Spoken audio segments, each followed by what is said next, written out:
విశ్వేశలింగమై కనికరించరా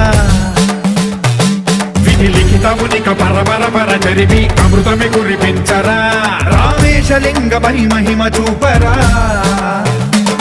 పలు శుభములగని అభయముని లిఖితము సతతము అందించరా